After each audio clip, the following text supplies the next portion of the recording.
अस्सलाम वालेकुम दोस्त, आप कैसे हो? खैरियत से हो? ठीक ठाक हो? आज आपने पूछा था मुझसे 16 नंबर सर्किट के बारे में। तो 16 नंबर सर्किट जो आपने तस्वीर दिखाई है बिल्कुल वही सर्किट है। जैसा कि ये सर्किट देख रहे हैं, ये भी वही 16 नंबर सर्किट है, लेकिन इनमें कुछ मुख्तलिफ होते तो 16 नंबर वही किस्म के सर्किटें हैं, लेकिन इसमें कुछ ये मुख्तलिफ होता है कि जैसा कि ये आप देख रहे हैं, इसमें ये ट्रांजिस्टर जो लगे हुए हैं ये C1383 नंबर होते हैं। लेकिन जो बहुत सी ऐसी सर्किटें आती है उसमें BD 139 नंबर के ट्रांजिस्टर होते हैं। तो ये 16 नंबर सर्किट जो आपने रिले दिखाए हैं, जो आपने स्टेबलाइज़र कहा है, वो सेम इसी तरीके के रिले हैं जैसा कि मैं आपको दिखा रहा हूँ। बिल्कुल इसी तरीके के रिले हैं। तो इसमें पहले रिले ये काम करता है, उसके बाद ये काम करता है, फिर उसके बाद ये वाला काम करता है, फिर उसके बाद ये काम करता है।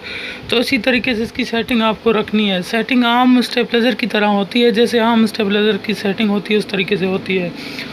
तो जैसा कि ये सर्किट आप देख रहे हैं, ये 16 नंबर सर्किट है। ये ब्रिज इसका बिल्कुल सारा एक ही ब्रिज बना हुआ है। ये सर्किट को भी चलाने के लिए यही ब्रिज काम देता है, और जो बड़े रिले होते हैं उनको चलाने के लिए भी यही ब्रिज काम देता है। जैसे रिमको वगैरह, जैसे रिमको होते हैं उसमें एक ही 12 वोल्ट या 15 वोल्ट एक ही बड़े ट्रांसफार्मर से जो आते हैं वो ही लगते हैं। तो इन्होंने ये दोनों ब्रिज को इकट्ठा कर दिया है, क्योंकि सर्किट को भी इसी से चलाना है और बड़े रिले को भी इसी से चलाना है। तो आपको क्या करना है कि मैं आपको दिखा देता हूँ। ये आप लाइन देख रहे हैं, जैसा कि अभी मैं आपको दिखा देता हूँ।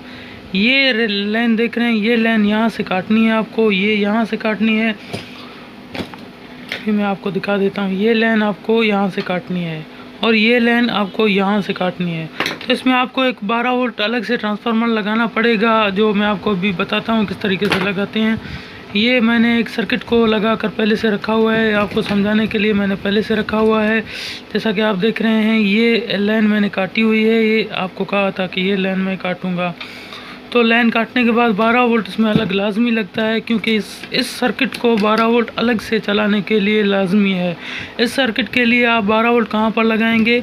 एक ये कैपेसिटर में लगाएंगे, जो एक कैपेसिटर का गर्म पॉइंट है, ये कैपेसिटर में लगाएंगे। और ये दूसरा जो है तो रेक्टिफायर, जिसको हम डायोड भी कहते हैं, डायोड क्रॉस में आप लगाएंगे।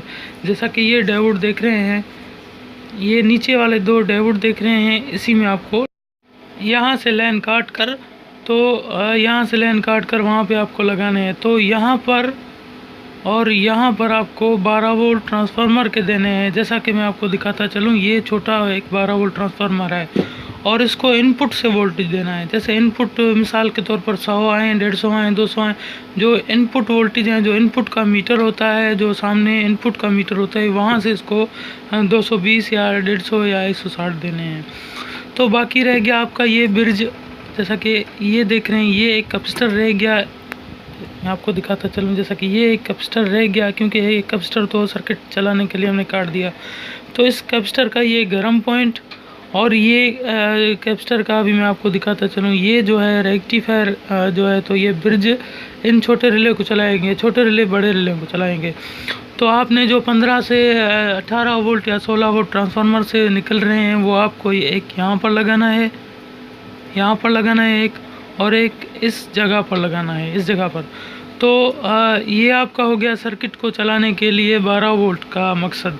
बाकी रह गया रिले के कनेक्शन। रिले के कनेक्शन इस तरीके से होंगे कि ये जैसे इसके 2 पॉइंट थे, जैसा कि आपको दिखाता चलूँ, ये मिसाल के तौर पर इसके 2 पॉइंट, जैसा कि ये और एक ये इसके 2 पॉइंट थे। तो ये 2 पॉइंट इसके 12 वोल्ट पॉइंट हैं। 12 वोल्ट में ये एक को हम लोग न्यूट्रल बना देंगे।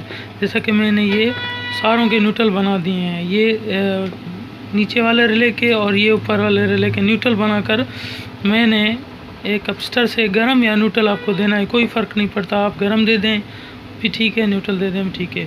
बकाया इसके एक जो 12 वोल्ट कनेक्शन बच के वो आपको रिले के मेन से लगाने हैं। जैसा कि यहाँ से आप देख रहे हैं, ये मेन से लगे हुए हैं। ये रिले 1, ये 2, ये 3, ये 4, ये इस तरीके से आपको लगाने हैं। उसके बाद फिर आपको कैसी सेटिंग करनी है, जैसा कि मैं आपको दिखाता चलूँ, ये 1, 2, 3, 4, तो इस तरीके से ये अगर 1 क्लिक करेगा तो ये 1 क्लिक करेगा, ये 2 क्लिक करेगा तो ये 2 होगा, उसके बाद ये 3, ये 4 और ये 3, ये 4। इसी तरीके से आपको सेटिंग करनी है। जब आप सेटिंग कर लेंगे तो आपको बखूबी पता चल जाएगा कि ये बिल्कुल सही तरीके से काम कर रहा है। और इसमें आम सर्किट कोई भी लगा सकते हैं, डबल ब्रिज में कोई भी सर्किट आप लगा सकते हैं। लेकिन आपको करना ये है कि इसमें 12 वोल्ट इसमें लाजमन आपको अलहदा लगाना पड़ेगा, क्योंकि इस सर्किट को चलाने के लिए अगर आप 12 वोल्ट अलहदा नहीं लगाएंगे तो ये आपके जो रिले हैं वो शोर करते रहेंगे, ये इस तरीके से शोर करते रहेंगे, क्योंकि उनको जो इनपुट वोल्टेज होते हैं इसी रिले से क्रॉस होते हैं। आउट इसका एक ही होता है, जैसा कि मैं आपको दिखाता चलूँ। जैसा कि ये आउट है इसका, ये जो है तो सॉकेट में चला जाता है, और ये आउट है इसका, जो इसका बिल्कुल लास्ट पॉइंट होता है। जैसा कि मैं आपको दिखाता चलूँ कि ये इसका लास्ट पॉइंट है, ये लास्ट पॉइंट इसका आउट पॉइंट होता है। तो इसमें इनपुट वोल्टेज घूमते हैं, इनपुट वोल्टेज की वजह से ये आउट काम करता है। तो इसको इन में कहते हैं, और इन में जो होते हैं उसमें इन काम करता है, और आउट इसका एक ही होता है। जो आउट में होते हैं उसका आउट काम करता है, इन एक ही जगह पर लगा होता है। तो उम्मीद है कि आप ये वीडियो मेरी समझ गए होंगे, इंशाल्लाह आपको पता चल गया होगा। तो आप मुझे दुआ में याद रखिए, और फिर मुझे बताते रहिए कि आपको समझ में आया, या आपने अगर काम कर दिया तो फिर मुझे लाजमन बता देना। ठीक है दोस्त, बड़ी मेहरबानी, दुआओं में याद रखिए। अल्लाह हाफ़िज़।